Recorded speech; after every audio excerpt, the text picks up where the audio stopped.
আমরা বুঝি যে মৌলিক সংস্কার, যে সংস্কার করলে রাষ্ট্র কাঠামোর একটি আমূল পরিবর্তন, গুণগত পরিবর্তন সম্ভব হবে। তার ভিতরেও ফ্যাসিবাদী প্রবণতা থাকবে, স্বৈরতান্ত্রিক হয়ে ওঠার প্রবণতা থাকবে। বাংলাদেশে ইতিহাসে বিভিন্ন সময় জনগণ রাস্তায় নেমেছে, আন্দোলন করেছে। আমরা 90-ও গণ অভ্যুত্থানের কথা ইতিহাসে পড়েছি, কিন্তু যেই প্রেক্ষিতে, যে আকাঙ্ক্ষা থেকে এই গণ অভ্যুত্থান বা জনগণের রাস্তায় নেমে আসা, সেই আকাঙ্ক্ষাগুলা বিভিন্ন সময় আমরা দেখেছি ব্যর্থ হয়েছে। সেই ব্যর্থতার ফলেই আসলে 16 বছরের যে একটি ফ্যাসিবাদী শাসন ব্যবস্থা, তার প্রেক্ষাপট তৈরি হয়েছিল। তাই আমরা চাই যে এইবারের যেই জুলাই গণ অভ্যুত্থান প্রেক্ষাপটে আমাদের আজকের এই উদ্যোগ, আয়োজক সারা দেশে, সেটা যাতে কোনোভাবেই ব্যর্থ না হয় এবং আমাদের যে আকাঙ্ক্ষা তৈরি হয়েছে জনগণের ভিতরে, সেই আকাঙ্ক্ষা অবশ্যই আমাদেরকে পূরণ করতে হবে। এটা জাতির প্রতি আমাদের সকলেরই আসলে অঙ্গীকার। জাতীয় নাগরিক পার্টি এনসিপি পরিষ্কারভাবেই বলেছে যে সংস্কার বলতে আমরা বুঝি যে মৌলিক সংস্কার, যে সংস্কার করলে রাষ্ট্র কাঠামোর একটি আমূল পরিবর্তন, গুণগত পরিবর্তন সম্ভব হবে। কারণ আমরা দেখেছি যে বিগত সময়ে আসলে আমাদের সংবিধান থেকে শুরু করে বিভিন্ন রাষ্ট্রীয় যে প্রতিষ্ঠানগুলো, সেই প্রতিষ্ঠানগুলোর একটা দলীয়করণ ঘটেছিল। আমাদের সংবিধানে এক ব্যক্তিকেন্দ্রিক একটি কাঠামোর বীজ বপন ছিল।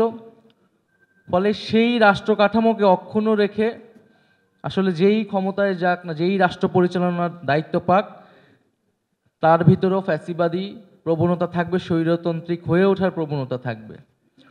সেই জায়গায় রাষ্ট্রের মৌলিক সংস্কার, সেক্ষেত্রে আমরা সংবিধান, প্রধানমন্ত্রীর ক্ষমতা, বিচার ব্যবস্থায়, নির্বাচন ব্যবস্থা ইত্যাদি বিষয়কে আমরা জাতীয় নাগরিক পার্টি বিশেষ গুরুত্ব দিচ্ছি।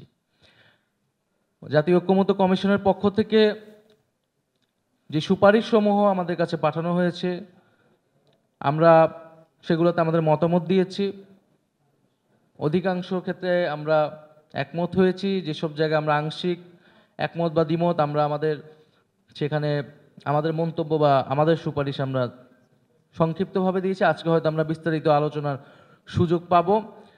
তো জাতীয় ঐক্যমত কমিশনকে সে সুযোগ করে দেওয়ার জন্য আমরা আন্তরিকভাবে আবারও ধন্যবাদ জানাচ্ছি এবং আমরা মনে করি যে এবারে আমাদের যে সুযোগ তৈরি হয়েছে জাতির সামনে, এবং আমরা যে কথাটি বলছি যে জাতীয় ঐক্যমত আসলে প্রয়োজন, জুলাই সনদ প্রয়োজন, জাতির সামনে আমাদের সকলেরই সেই কমিটমেন্ট, সেই অঙ্গীকার রাখতে হবে যাতে আরেকটি স্বৈরতান্ত্রিক ব্যবস্থা, আরেকটি ফ্যাসিবাদ বাংলাদেশে আসবে না, তার সকল নিশ্চয়তা, তার সকল রাস্তা আমরা বন্ধ করেই সামনের দিকে এগোবো এবং একটি গণতান্ত্রিক সংবিধান, গণতান্ত্রিক রাষ্ট্র কাঠামো তৈরিতে আমরা সকলেই যার যার জায়গা থেকে কাজ করব।